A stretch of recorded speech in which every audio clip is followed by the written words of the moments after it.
Bien, vamos a iniciar. ¿A quién le gustaría orar?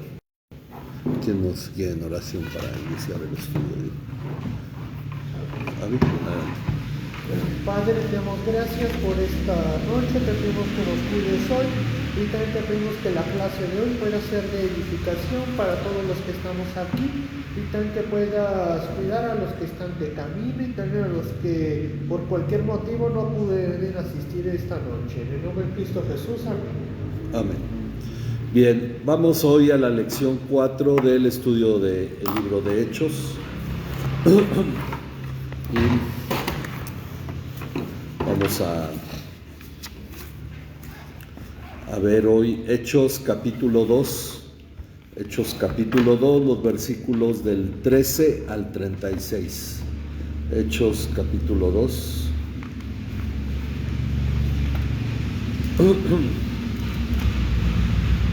Del 13 al 36. ¿Es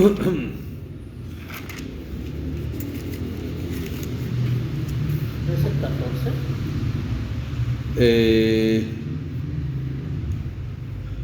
Sí, del 14. Sí, debe ser del 14. Aquí hay que arreglarle en el estudio. Vamos a leer del 14. Porque leímos la semana pasada desde el 13 hasta el 13, ¿verdad? Sí. Entonces vamos desde el versículo 14 hasta el versículo 36. Ok, entonces hoy vamos a ver todo dice aquí el primer mensaje público de Pedro, la primera predicación, diríamos. Entonces, pues vamos a empezar con nuestra hermana Félix, un versículo cada quien. Sí. Entonces Pedro, poniéndose en pie con los 11 apóstoles, alzó la voz y les declaró: hombres de Judea y de todos los que viven en Jerusalén, sea esto de su conocimiento y presten atención a mis palabras. Porque estos no están borrachos como ustedes suponen, pues apenas es la hora tercera. Sino que esto es lo que fue dicho por medio del profeta Joel. Y sucederá en los últimos días, dice Dios, que derramaré de mi espíritu sobre toda carne, y sus hijos y sus hijas profetizarán, sus jóvenes verán visiones, y sus ancianos soñarán sueños. Y aún sobre mis siervos y sobre mis siervas derramaré mi espíritu en esos días, y profetizarán. Y mostraré prodigios arriba en el cielo y señales abajo en la tierra, sangre, fuego y columna de humo. El sol se convertirá en tinieblas y la luna en sangre, antes que venga el día grande y glorioso del Señor. Y sucederá que todo aquel que invoque el nombre del Señor será salvo. Hombres de Israel, escuchen estas palabras. Jesús el Nazareno, varón confirmado por Dios entre ustedes, con milagros y prodigios y señales que Dios hizo en medio de ustedes a través de él, tal como ustedes mismos lo saben. Este fue entregado por el plan predeterminado y el previo conocimiento de Dios, y ustedes lo clavaron en una cruz por manos de impíos y lo mataron. Pero Dios lo resucitó, poniendo fin a la agonía de la muerte, puesto que no era posible que él quedara bajo el dominio de ella. Porque David dice de él: veía siempre al Señor en mi presencia, pues está a mi diestra para que yo no sea sacudido. Por lo cual mi corazón se alegró y mi lengua se regocijó, y aún hasta mi carne descansará en paz, pues tú no abandonarás mi alma en el Hades, ni permitirás que tu santo vea corrupción. Me has hecho conocer los caminos de la vida, me llenarás de gozo con tu presencia. Hermanos del patriarca David, les puedo decir con franqueza que murió y fue sepultado, y su sepulcro está entre nosotros hasta el día de hoy. Pero siendo profeta y sabiendo que Dios le había jurado sentar a uno de sus descendientes en su trono, miró hacia el futuro y habló de la resurrección de Cristo, que ni fue abandonado en el Hades, ni su carne sufrió corrupción. A este Jesús resucitó Dios, de lo cual todos nosotros somos testigos. Así que, exaltado a la diestra de Dios y habiendo recibido del Padre la promesa del Espíritu Santo, ha derramado esto que ustedes ven y oyen. Porque David no ascendió a los cielos, pero él mismo dice, dijo el Señor a mi Señor, siéntate a mi diestra. hasta que ponga a tus enemigos por estrado de tus pies. Sepa pues con certeza toda la casa de Israel, que a este Jesús a quien ustedes crucificaron, Dios lo ha hecho Señor y Cristo. Ok, muy bien. Dice el estudio, Dios está realizando su obra siguiendo un orden claro para la correcta formación de su pueblo, la Iglesia, que ha de dar testimonio de Jesucristo a todas las naciones. Por esa razón, tras la promesa de la venida del Espíritu Santo y tras haberles mandado permanecer en Jerusalén, vino la elección del sustituto de Judas, mientras los creyentes pasaron tiempo, perseverando en oración. Ahora finalmente ha venido el Espíritu Santo sobre cada uno de los creyentes ahí reunidos, y de este modo da inicio a la promesa de Jesús para su iglesia, ser sus testigos. Y este testimonio inicia con la primera predicación pública de Pedro. Su segunda predicación, diríamos, si consideramos su primera predicación en Hechos 1, del 15 al 22, cuando habló acerca de la necesidad de sustituir a Judas, y de hecho citó algunos pasajes bíblicos. Entonces diríamos que ahí por primera vez Pedro empezó a predicar algo que no había hecho realmente de esta manera. Bueno, ya leímos el pasaje de Hechos del 2, del 14 al 36. Dice el primer mensaje público de Pedro: el Espíritu Santo se ha manifestado al llevar a todos los discípulos a hablar en diferentes idiomas. Esto ha maravillado a algunos y ha hecho que otros se burlen. Así que la segunda manifestación de la presencia del Espíritu Santo está por revelarse: la predicación de Pedro a toda la multitud congregada. Esta es una segunda manifestación del Espíritu Santo. La primera fue que todos empezaron a hablar en otros idiomas. Ahora será que Pedro empieza a hablar, es una manifestación del Espíritu Santo. Pedro, junto con, siguiendo aquí con los 11, siguiendo el pasaje, junto con los 11 apóstoles, se levantó ante la multitud. El hecho de ponerse de pie no significa que Pedro hubiera estado sentado, sino que enfrentó a la multitud, se paró delante de todos, y ahí delante de la multitud dice, alzando la voz, y declaró: hombres de Judea, hombres de Judea, y todos los que viven en Jerusalén, sea esto de su conocimiento, y presten atención a mis palabras, porque estos no están borrachos como ustedes suponen, pues apenas es la hora tercera, el equivalente a las 9 de la mañana. La primera hora era a las 6, 7, 8, bueno, de 6 a 7 era la primera hora, a las 8 era la segunda, a las 9 la tercera hora. Esto después de las vigilias en la noche. Ok, entonces apenas es la hora tercera. No nos adentramos mucho hablando sobre el mosto y todo esto que había, pero entendemos que Pablo responde a lo que los que se burlaban decían, que estaban borrachos, o estaban llenos de mosto, pero él se enfoca en enseñar por qué está ocurriendo lo que ocurre. ¿El mosto qué es? En este caso se dice que la bebida que había para ese tiempo era el de trigo, pero el mosto es más que todavía no está fermentado, o que es muy suave. Un vino muy suave, no está añejado, pero empezaba a fermentarse, y entonces lo tomaban diríamos por toda la necesidad, ¿no?, de estar bebiendo. Entonces era algo que se suponía que tomaron, que estaban borrachos. Pedro dice, no, porque apenas es muy temprano, ni siquiera habían tomado el tiempo para la comida.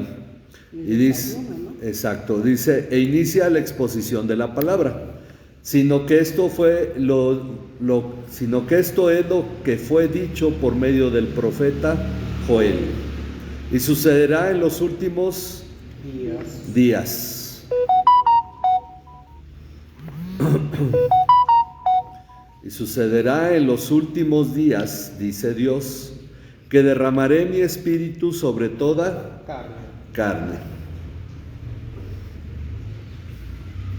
Derramaré mi espíritu sobre toda carne. Y sus hijos y sus hijas profetizarán, sus jóvenes verán visiones. Y sus ancianos soñarán sueños. Ok, si es de ver, son visiones; si es de soñar, son sueños. Y aún sobre mis siervos y sobre mis siervas, es decir, aún sobre los esclavos, derramaré de mi espíritu en esos días y profetizarán.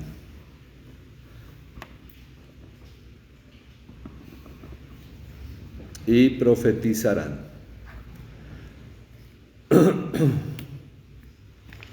Ok, y luego sigue la cita de Joel. Y mostraré prodigios arriba en el cielo. Prodigios arriba en el cielo y señales abajo en la tierra.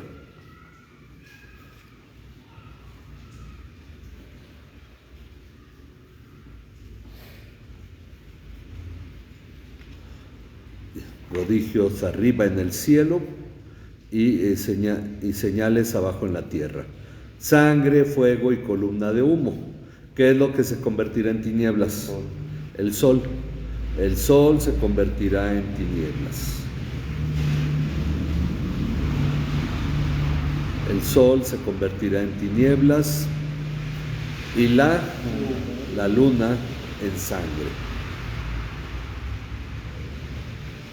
El sol se convertirá en tinieblas y la luna en sangre antes que venga el día grande y glorioso del Señor.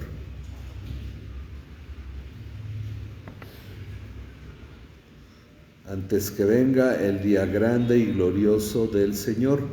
Y sucederá que todo aquel que invoque el nombre del Señor será salvo. Salud. Ok, esa es la cita de Joel. Aquí el apóstol Pedro está citando Joel 2, 28 al 32, prácticamente igual.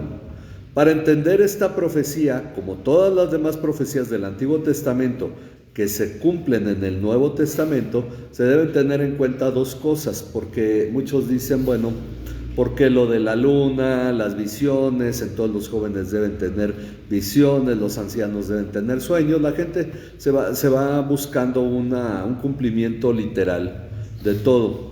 Bueno, aquí para entender entonces las profecías que se cumplen que se dan en el Antiguo Testamento, se cumplen en el Nuevo, hay que considerar dos cosas.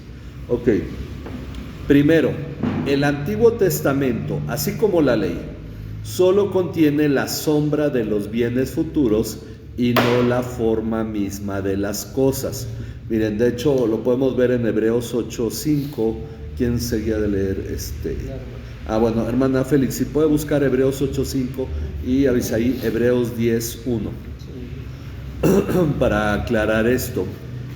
La ley, y hablando del Antiguo Testamento, solo contiene la sombra, sí, Hebreos 8:5, la sombra de los bienes futuros, no la forma misma de las cosas. Hebreos 8:5. Los cuales sirven a lo que es copia y sombra de las cosas celestiales, tal como Moisés fue advertido por Dios cuando estaba a punto de erigir el tabernáculo. Pues dice él: haz todas las cosas conforme al modelo que te fue mostrado en el monte. Ok, en este caso el tabernáculo era una copia. Una copia de algo que Dios le mostró en los cielos, un tabernáculo diríamos, y es un tabernáculo hecho con manos, copia del verdadero tabernáculo en los cielos, y es la sombra. Los sacerdotes y los israelitas en la ley servían a lo que era sombra de los bienes futuros. Luego Hebreos 10:1. Pues ya que la ley solo tiene la sombra de los bienes futuros y no la forma misma de las cosas, nunca puede, por los mismos sacrificios que ellos ofrecen continuamente año tras año, hacer perfectos a los que se acercan. Ok, entonces la ley no contiene la sustancia misma o la forma misma de las cosas, sino la sombra. Bueno, cuando se da una profecía, no se da con toda la claridad. Dice, por esa razón las profecías no se dan de manera exacta con respecto a su cumplimiento, pues Dios dio la revelación clara solo hasta el tiempo de Jesucristo.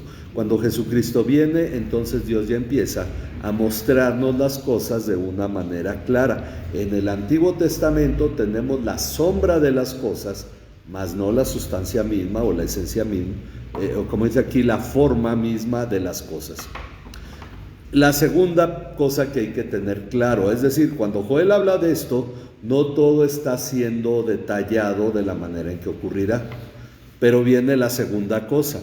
La profecía se describe en el contexto de los oyentes originales, considerando que no tenían el Espíritu Santo. Dios no podía hablarles cosas espirituales a hombres que eran netamente terrenales. Entonces, en el contexto de los oyentes originales, considerando que no tenían el Espíritu Santo como para comprender una obra espiritual más allá de lo material. Entonces, por esa razón, no hay una claridad en la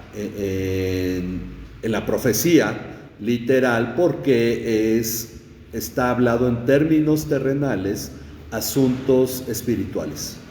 Es una parte que hay que comprender. Y ellos no tenían el Espíritu Santo como para decir, ya sabemos a qué se está refiriendo Dios.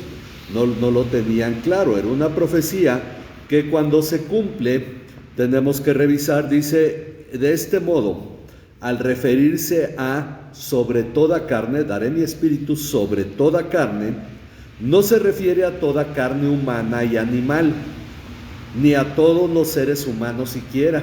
Cuando dice, daré mi espíritu sobre toda carne, bueno, todo mundo lo va a recibir. No se está refiriendo a eso, sino solo a su pueblo, sean hombres o sean mujeres. Por eso, cuando dice sobre toda carne, pueden ser hombres, pueden ser mujeres. Pero para entender esta... ¿Mande? No el tipo de animales. No animales, y ese es un aspecto que hay que considerar. El cerdo, no. Ellos tienen carne, mas no está involucrado en la profecía, ¿verdad? No. Vamos a entenderlo a la luz de Números 11. Ok, Dios da su espíritu a toda carne. Vamos a Números 11, del 14 al 17. Y vamos a ver qué es lo que nos enseña este pasaje sobre esta profecía de Joel. Números 11, 14 al 17.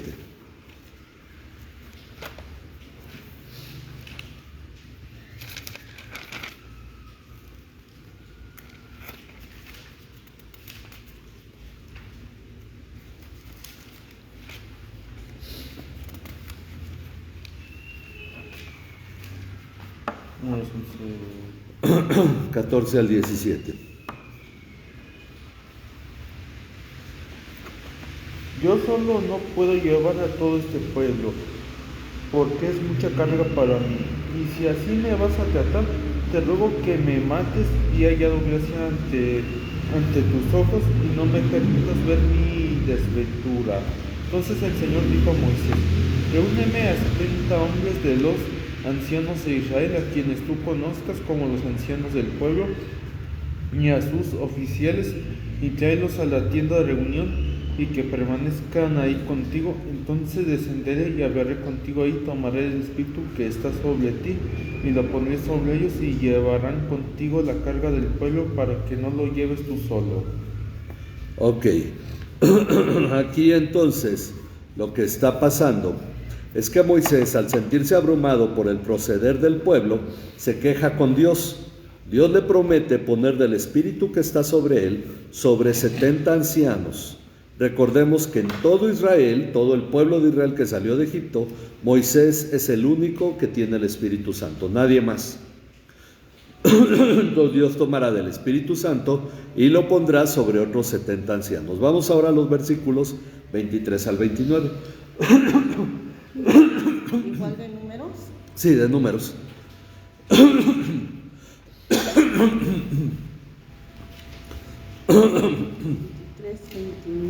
Números 11, 23 al 29. Sí, hermana, ¿lo lee usted? Y el Señor dijo a Moisés: está limitado el poder del Señor. Ahora verás si mi palabra se te cumple o no. Salió Moisés y le dijo al pueblo las palabras del Señor. Reunió y después a 70 hombres de los ancianos del pueblo y los colocó alrededor de la tienda. Entonces el Señor descendió en la nube y habló y tomó del Espíritu que estaba sobre él y lo colocó sobre los 70 ancianos. Y sucedió que cuando el Espíritu reposó sobre ellos, profetizaron, pero no volvieron a hacerlo más. Hasta el 29. Pero los dos hombres habían quedado en el campamento. Uno se llamaba Eldad y el otro se llamaba Medad. Y el Espíritu reposó sobre ellos. Ellos estaban entre los que se habían inscrito, pero no habían salido a la tienda y profetizaron en el campamento. Y un joven corrió y avisó a Moisés: Eldad y Medad están profetizando en el campamento. Entonces respondió Josué, hijo de Nun, ayudante de Moisés desde su juventud: Moisés, Señor mío, deténlos. Pero Moisés le dijo: tienes celos por causa mía. Ojalá todo el pueblo del Señor fuera profeta, que el Señor pusiera su espíritu sobre ellos. Ok. Dice aquí el estudio, en los versículos 23 al 29, Dios pone de su espíritu sobre los 70 ancianos y estos empiezan a profetizar como manifestación de la presencia del Espíritu. Entonces Josué, siervo de Moisés, le dice: Señor mío, deténlos. Moisés entiende el celo que Josué tiene por él y le responde: ¿tienes celos por causa mía? Ojalá todo el pueblo del Señor fuera profeta, que el Señor pusiera su espíritu sobre ellos, porque solo lo tenían unas determinadas personas. Ahora, lo que Moisés deseó, lo que él expresa como un deseo, Joel lo profetizó y el día de Pentecostés se cumplió. El Espíritu de Dios se dio a todos los creyentes, no solo a unos cuantos. De este modo, la frase toda carne se refiere a todos los creyentes. Entonces, cuando vamos a interpretar una profecía del Antiguo Testamento, tenemos que considerar algunos aspectos. En este caso, Joel diría: y pondré mi espíritu sobre toda persona de mi pueblo. Lo cual ya nos explica a qué se refiere toda carne. Bueno, dice, esta obra de Dios, dar su espíritu a todos los creyentes, es la base del sacerdocio de todos los creyentes.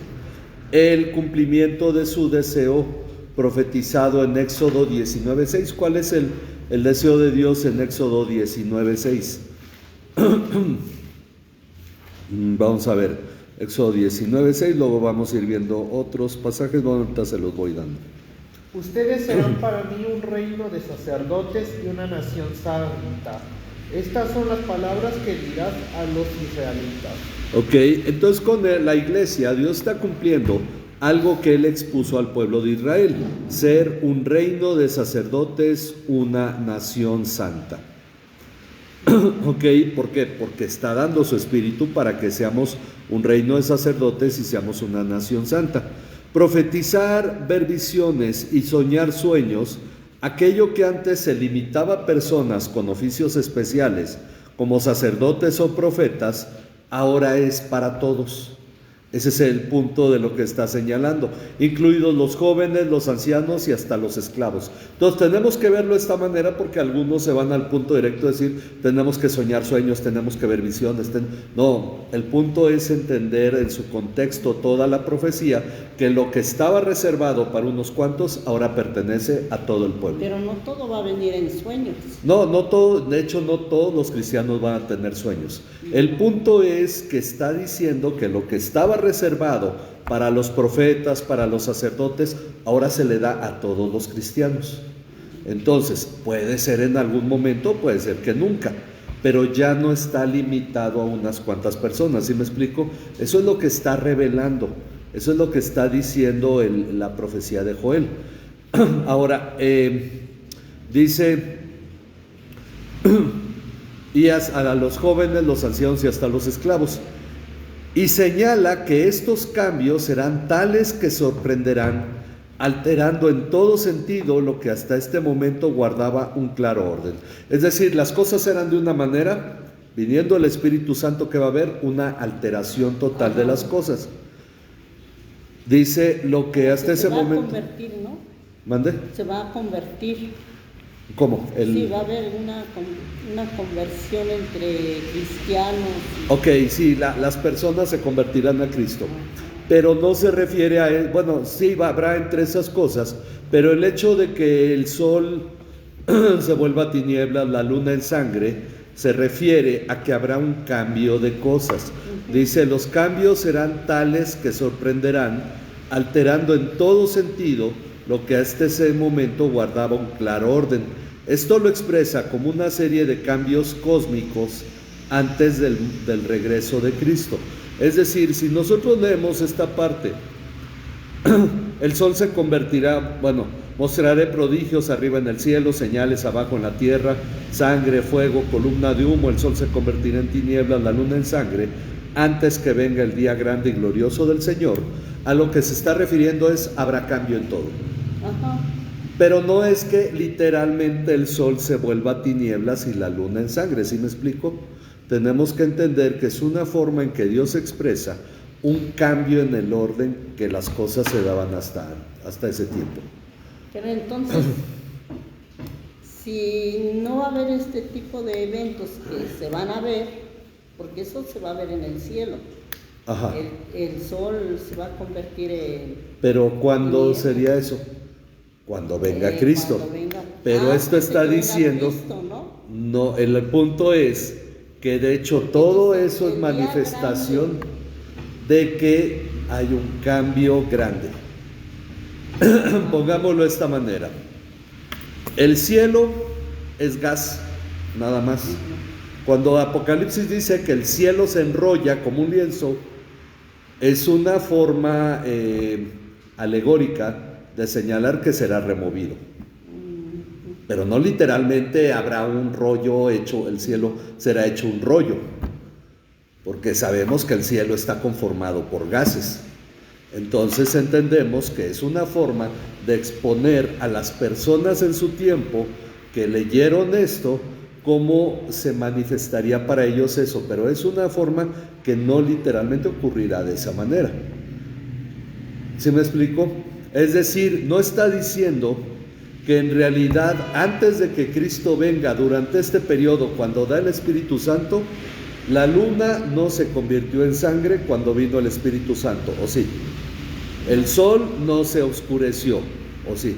Ok, algunos dicen, bueno, cuando Cristo murió en la cruz, sí, pero la profecía es para el día de Pentecostés. Día de Pentecostés no hubo sangre, fuego, columna de humo, el sol no se convirtió en tinieblas, ni la luna en sangre. Lo que está señalando es una forma alegórica de decir, habrá cambios en la estructura de las cosas. La semana pasada hablamos de 2 dispensaciones. La primera dispensación es una forma en que era el orden de las cosas. La primera termina cuando Jesús muere en la cruz e inicia la segunda dispensación, porque ya hay nuevo nacimiento, porque el día de Pentecostés viene el Espíritu Santo sobre los seres humanos a habitar de manera permanente, y ya hay nuevo nacimiento, hay salvación, ya hay una diferencia con respecto al antiguo pacto, que es la primera dispensación. La segunda dispensación inicia cuando pasan estos eventos: Jesús muere, resucita, viene el Espíritu Santo, y a partir de la venida del Espíritu Santo no vuelve a haber otro cambio hasta que Cristo venga. Todo el orden se mantiene igual, el trato de Dios con la humanidad es uno solo, y todas las cosas, ya Dios no está profetizando que habrá otros cambios previos a la venida de Cristo, sino que es la señal de que hay un cambio en el orden de las cosas. Ese cambio, nosotros desde que nacimos ya ese cambio estaba, por eso para nosotros es natural ver el orden de las cosas así, pero no para aquellos que vivieron antes de que Cristo muriera y que vivieron después de que Él muriera. Hubo un cambio. El trato de Dios no recuerdo cambió. en qué año decían que iba a venir ese cambio. Bueno, ese cambio ocurrió cuando Cristo murió en la cruz. Sí. Pero sí, ya hemos hablado de que cuando vimos que no nos toca a nosotros conocer los tiempos ni las épocas que Dios ha puesto en su propia potestad, y que ha habido muchos charlatanes diciendo que va a venir en tal año y todo eso, desobedeciendo las palabras de Jesús. Pero el único cambio que hubo de dispensación fue de la muerte de Jesús a la venida del Espíritu Santo, un periodo que establece un cambio de dispensación. Desde que el Espíritu Santo vino, Dios no ha hecho otro cambio. Por esa razón, cuando Él habla de esto, señales abajo en la tierra, en el cielo, sangre, fuego, columna de humo, el sol se convertirá en tinieblas, la luna en sangre, esto es la señal de un cambio trascendente.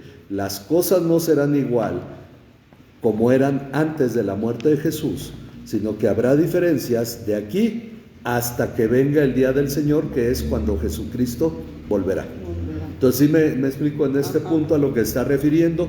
Por eso no podemos decir que las profecías se cumplen de manera literal.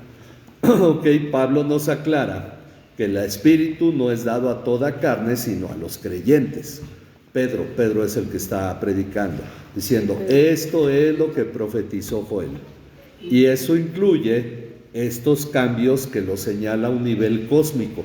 Entonces, hay una diferencia de dispensación, y es la forma de expresar para Dios al pueblo en el Antiguo Testamento que habría una transición que sería, podríamos ponerla trascendente, cambiaría todo el orden de las cosas. Porque ahora el Espíritu Santo habita en nosotros, porque el Hijo está a la diestra del Padre, porque ya hay nuevo nacimiento y el que cree en Cristo recibe el Espíritu Santo. Claro. Entonces, eso no ocurría antes. De ahí que esta es la forma de señalar, es un cambio. Y por eso creemos solo en dos dispensaciones: antes de la muerte de Cristo, después de la venida del Espíritu Santo. Pero yo pienso que eso va a venir nada más para lo que estudiamos la palabra de Dios. Como un ejemplo. No, pero el cambio se da a nivel mundial, en toda la historia de la humanidad. La forma en que Dios trata a la humanidad.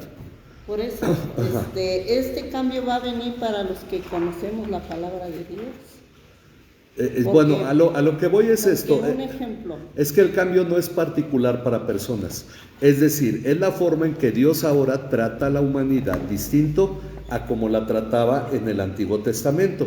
Ahora es cierto, yo creo que a lo que usted se refiere es que la salvación vendrá solo a los que creen en Cristo. Y los que creen en Cristo son los que estudian la palabra. Pero estamos hablando de la salvación. Ha habido un nuevo nacimiento, como también hay un nuevo bautizo. Sí. Entonces, por ejemplo, los que ya se bautizaron ante la ley católica, ¿cuál va a ser su procedencia de ellos? Bueno, podemos poner eso al rato para poder continuar con el estudio, hablando del nuevo nacimiento, de la venida del Espíritu Santo. Todo esto es para los que creen en Cristo y son salvos. Porque es cierto, hay mucha gente también que se bautiza en las iglesias evangélicas y no es salva. Entonces también tenemos que considerar que no todo el que dice ser cristiano en realidad no es. No todo el que dice Señor, Señor entrará en el reino de los cielos, sino el que hace la voluntad del Padre. Claro. Bueno, es un tema que hemos tratado en otros estudios, pero vamos al punto de que no debemos dejar pasar por alto el hecho de que Dios hace trascendente la manifestación de un cambio en el orden de las cosas. Por esa razón lo pone de esta manera y lo explicamos aquí. Dice, señala que estos cambios serán tales que sorprenderán, alterando en todo sentido lo que hasta ese momento guardaba un claro orden. Esto lo expresa como una serie de cambios cósmicos antes del regreso de Cristo. Entonces, cuando Cristo venga, obviamente habrá el final de la historia y habrá otro cambio que ya es solo para los que tienen vida eterna y pues los demás van a condenación eterna. Dice, ahora Pedro va a tomar la última frase de la cita de Joel: todo el que invocar el nombre del Señor será salvo, para continuar con su mensaje. Así que les dice, hombres de Israel. Primero les dijo hombres de Judea, ahora les dice hombres de Israel. Entonces él ahora va al mensaje que él tiene. Primero explicó que era lo que estaba ocurriendo, ahora va al mensaje. Escuchen estas palabras: Jesús el Nazareno, varón confirmado por Dios entre ustedes. ¿Cómo lo confirmó Dios? Con milagros. Jesús hizo milagros como manifestación de que era enviado por Dios. Entonces, confirmado entre ustedes con milagros, prodigios y señales.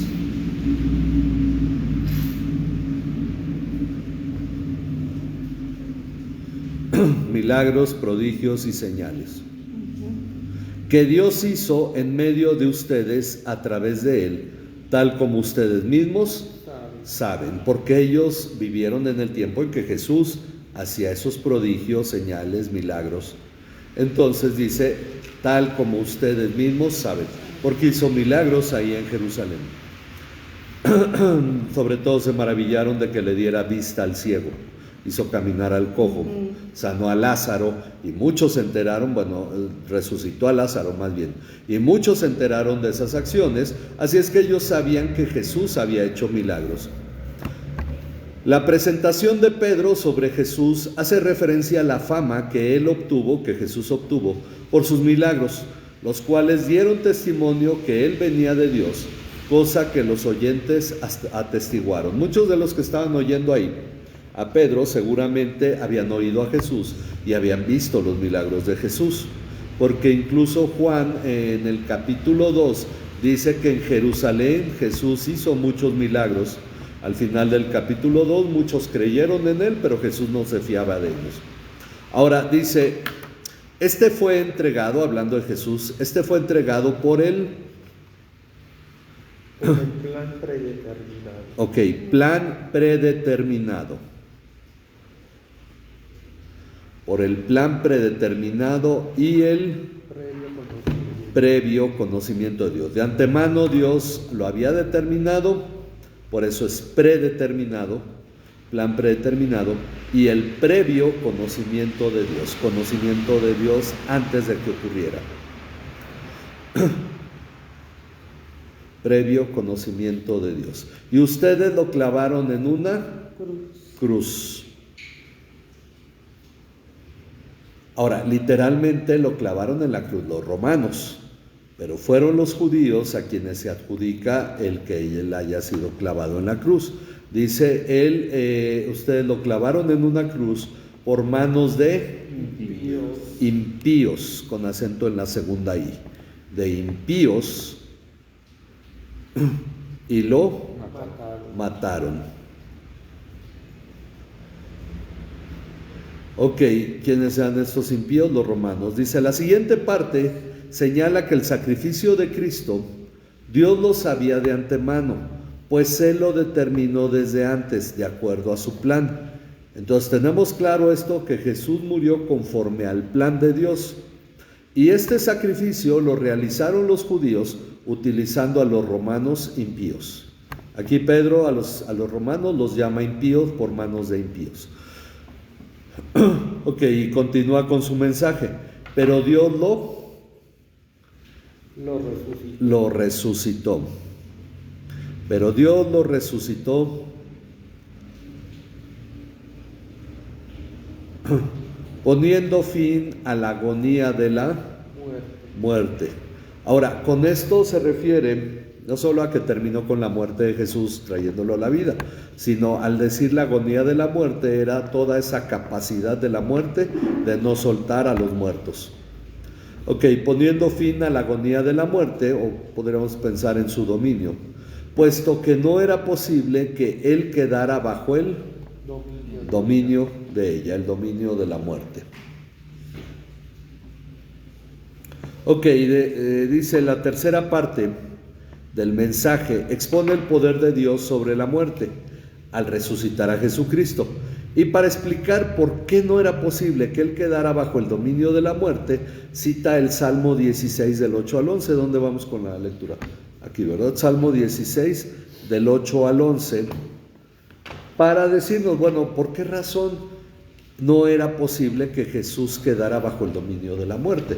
Bueno, vamos a ver la profecía que hay en el Salmo 16 del 8 al 11. El Señor he puesto continuamente delante de mí, porque está a mi diestra, permaneceré firme. Por tanto mi corazón se alegra y mi alma se regocija, también mi carne morada segura.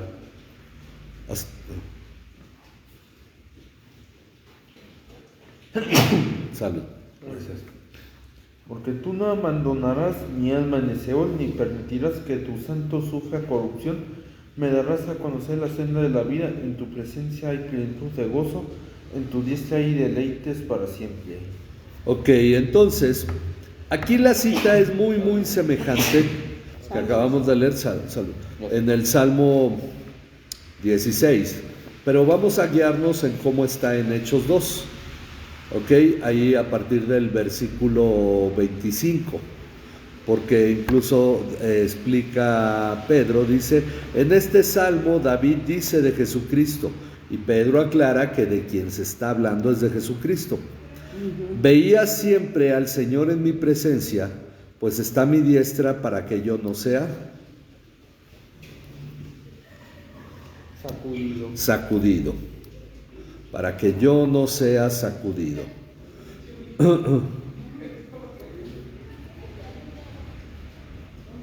Por lo cual mi corazón se alegró y mi lengua se regocijó. Y aún hasta mi carne, o sea, mi cuerpo, descansará en esperanza. Aún hasta mi carne descansará en esperanza. Pues tú no abandonarás mi alma en el Hades. Ok, está hablando del alma de Jesús. No abandonarás mi alma en el Hades, ni permitirás que tu santo vea corrupción. Me has hecho conocer los caminos de la vida. Ok, tú no abandonarás mi alma en el Hades, ni permitirás que tu santo vea corrupción. Me has hecho conocer los caminos de la vida. Me llenarás de gozo con tu presencia. Ok, es la forma en que lo cita Lucas. Algunos dicen, tal vez Lucas fue quien amplió los pasajes aquí, porque obviamente Lucas no estuvo presente el día que se dio este mensaje, pero él inquirió, investigó con los testigos sobre todas las cosas. Ok, pero entendemos que Pedro cita este salmo como una prueba de que Jesús habría de resucitar. Dice, ahora les explica. Ok, ahora les explica. Hermanos, del patriarca David les puedo decir con franqueza que murió. David murió y fue sepultado, y su sepulcro está entre nosotros hasta el día de hoy. Seguramente ellos sabían dónde estaba el sepulcro, ¿verdad? Ok. Murió, fue sepultado, y su sepulcro está entre nosotros hasta el día de hoy. Que el sepulcro de David esté ahí significa que David no resucitó. El que resucitó fue Jesús. Pero siendo, ¿cómo lo llama Pedro? Profeta. Pedro llama a David profeta, pero siendo profeta,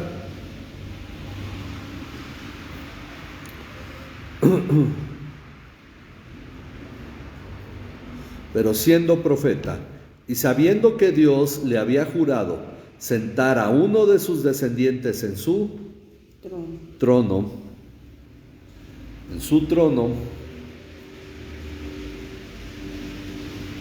miró hacia el futuro y habló de la resurrección de Cristo.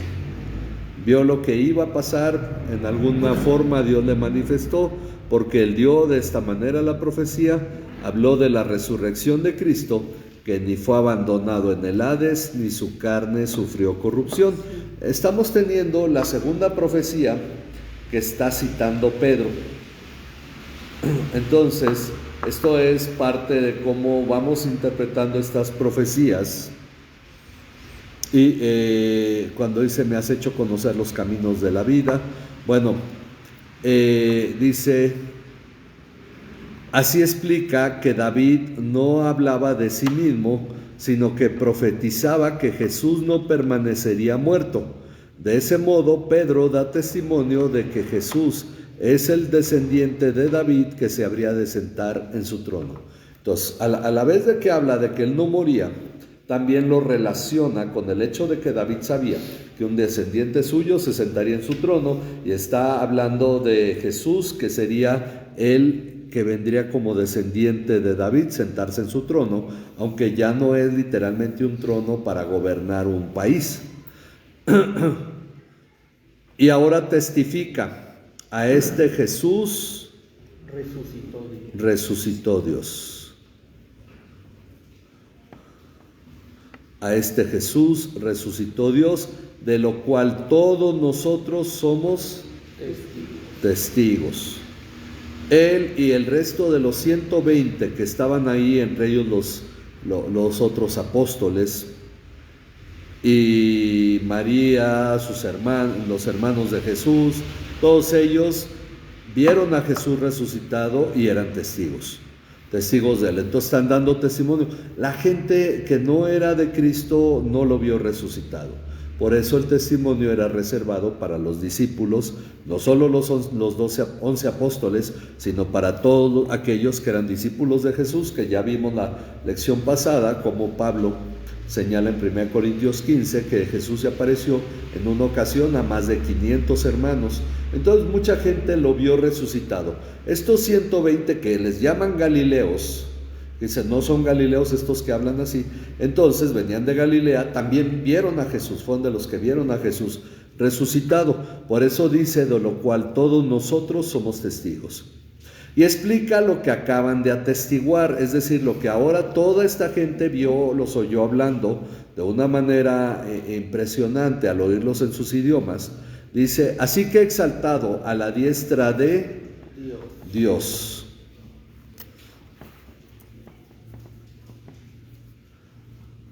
Exaltado a la diestra de Dios, y habiendo recibido del Padre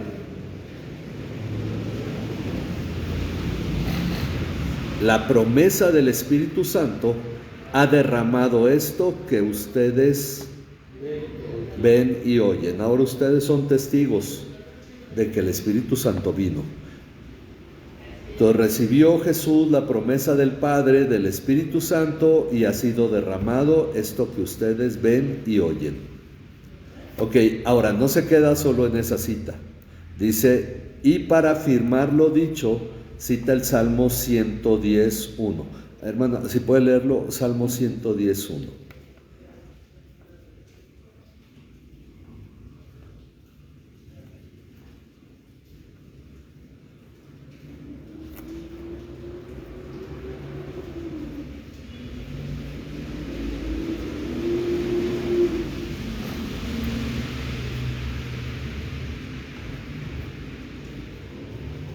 Dice el Señor a mi Señor, siéntate a mi diestra hasta que ponga a tus enemigos por estrado de tus pies.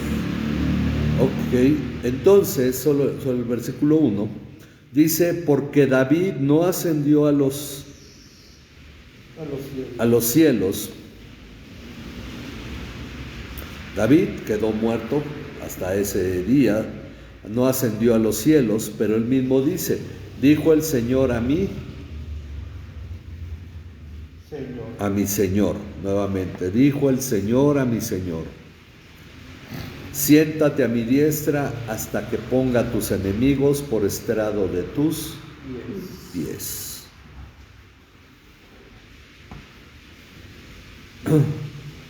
Así Pedro ha testificado que Jesús y no David se ha sentado a la diestra de Dios en los cielos, utilizando una cita que Jesús mismo utilizó para dar testimonio de sí mismo. Miren, vamos a leerla en Mateo 22, 42 al 45. ¿Cuál es la opinión de ustedes sobre el Cristo? ¿De quién es hijo? De David, le contestaron ellos. Jesús les dijo: entonces, ¿cómo es que David en el Espíritu lo llama Señor diciendo: dijo el Señor a mi Señor, siéntate a mi diestra hasta que ponga a tus enemigos debajo de tus pies? Pues si David lo llama Señor, ¿cómo es él su hijo? Ok, entonces Jesús aquí señala la superioridad de él sobre David. David lo llama Señor, aunque es su descendiente, lo llama mi Señor. Dijo el Señor, Dios, a mi Señor, Jesucristo.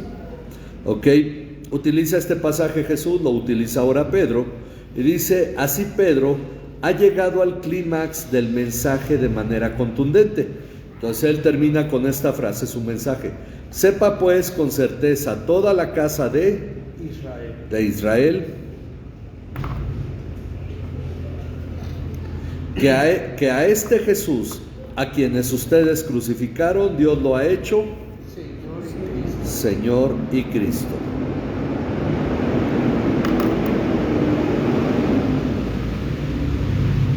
Dios lo ha hecho Señor y Cristo. Definitivamente solo alguien usado por el Espíritu de Dios puede predicar de esta manera. Entonces vemos cómo la predicación de Pedro es un mensaje muy centrado en la palabra, respondiendo con profecías para ubicar quién es Jesucristo, enseñando de una manera que solo puede ser inspirado por el Espíritu de Dios. No sé si hay alguna pregunta. Preguntas, comentarios. Por ejemplo, que dice David, va y le dice, mi Señor le dice a mi Señor. O sea, Jehová sí es el que habla. Bueno, David es el que habla y dice, le dijo mi Señor, le dijo el Señor Dios, a mi Señor Jesucristo. Ok, entonces le dijo, siéntate a mi diestra. Ahora decimos que Jesús se encuentra sentado a la diestra del Padre. Ese es el Padre. Como dice la profesión de fe, desde ahí ha de venir al fin del mundo. Exactamente. Y su reino ya va a tener el fin. Exacto, ya será un reino eterno. Entonces, de esta manera entendemos que es el Padre el que le dice a Cristo. Digamos que Jehová es Padre, Hijo y Espíritu Santo. Pues en este caso es el Padre diciendo al Hijo, siéntate a mi diestra. Y entonces nos dice la Biblia que Dios fue exaltado y el Padre lo sentó a su diestra. Ok, bueno, ok. No sé si viene el Espíritu Santo también, ¿no? Exactamente, el Espíritu Santo también proviene de ellos y es por esa razón que ahora se cumple esa promesa. Ok, bien, ¿alguna otra pregunta? La descendencia, que habla que viene de David. Sí, porque María se considera, de acuerdo a las genealogías, por un lado una genealogía se enfoca en José y la otra en María. El hecho es que obviamente era hijo de María en la carne, aunque de ahí viene el nombre Pepe. P significa padre putativo, aquel al que se le atribuía el ser el padre, y por lo tanto entre la sociedad judía se consideraba a Jesús hijo de José, pero los judíos desde la antigüedad tienen algo que consideran, dicen, bueno, el hijo de mi hijo, no sé si sea mi nieto, pero el hijo de mi hija es mi nieto. Entonces, ¿por qué? Pues bueno, obviamente uno sabe quién es, de qué mamá es el bebé. ¿No? Sí, pero el bebé saben quién es la mamá, porque nace ahí. Pero del hijo siempre se podrá dudar si es el padre, etc. Ese era el pensamiento. Entonces se le atribuía la legitimidad al hijo de la mujer. Entonces, por eso la genealogía, una apunta a José, la otra apunta a María, y de esta manera se considera el hecho de que ambos provienen de David. Uno por Salomón y el otro por Natán, hijos de David. Entonces, de ahí viene la descendencia de Jesucristo. ¿Ok? Las genealogías que tenemos en Mateo y en Lucas son las dos genealogías. Son las mismas. Bueno, no, de hecho una viene por Salomón y otra viene por David, por Natán, perdón. De David tuvo un hijo llamado Natán, un hijo llamado Salomón, y de ambas hay dos genealogías. Hermanos, ¿no? Entonces una corresponde a José, otra corresponde a María, según se dice en los, ¿cómo se llama? Por los estudiosos. Pero ¿Okay? entonces María y José, ¿qué eran? Bueno, ¿Como primos lejanos? o extremadamente lejanos, fueron muchas generaciones. Ajá, porque Entonces, habla por de eso. 14 generaciones. Entonces sí, muy hasta lejanos. Cristo. Sí, entonces por ¿Verdad? esa razón sí eran pues descendientes de David ambos. Esa es la Sí, los dos. Ajá. Ok, bueno, pues vamos a terminar el estudio. Entonces vamos a orar por Ariadna López, por su bebé. Morales. López Morales. No, Morales. Ariadna Morales. Ariana Morales. Ok, vamos a orar por ella, vamos a orar por por todos los hermanos que estén delicados de salud, y vamos a orar también por el viaje que tenemos a Durango. Vamos a orar. Padre que moras en los cielos, te damos gracias, Señor, por tu amor y bondad, por tu cuidado hacia nuestras vidas, Señor, por las cosas que nos permites estudiar en tu palabra y la manera, Señor, en que tú has expuesto la venida de tu Espíritu Santo, para que nosotros tengamos claro, Señor, el gran privilegio que tenemos ahora nosotros, Señor, de recibir tu Espíritu habitando en nosotros, Señor. Padre, cosas que sabemos que en el pasado muchos seguramente anhelaron, algunos profetas, ellos anhelaban, Señor, estas cosas, y nosotros hemos tenido el privilegio de recibirlas. Te damos gracias, Padre, te damos gracias por tu obra. Te pedimos que tú obres en la vida de Ariadna Morales, Señor, en la vida de su bebé, Señor, porque ahorita en este momento están en cirugía, y te pedimos que sea tu gracia sobre ellos, Padre. Tengan misericordia de sus vidas y les permitas también llegar a conocerte y tener vida eterna, Señor. Rogamos, Padre, por todos los hermanos de la iglesia que están delicados de salud. Sabemos, Padre, que tú eres el Dios que nos sostiene y fortalece, y te pedimos que tu gracia, tu bondad se manifieste y se revele en la vida de cada uno, Señor. Gracias, Padre, por todo tu cuidado, por todo tu sustento, Señor. No apartes tu mano de nosotros. Te pedimos por este viaje el fin de semana a la ciudad de Durango, que tú proveas todo lo que es necesario para que podamos ir y regresar con bien, Señor. Y te pedimos, Señor, por la iglesia, Padre, por todo lo que las actividades, el desarrollo, el crecimiento de la iglesia, que sea tu gracia sobre la vida de cada uno, Señor, y nos proveas todo lo que necesitamos, Padre. En tus manos estamos, Señor, a ti te damos gracias, Señor, te honramos, te glorificamos y te damos gracias por tu palabra. En Cristo Jesús, Señor nuestro. Amén.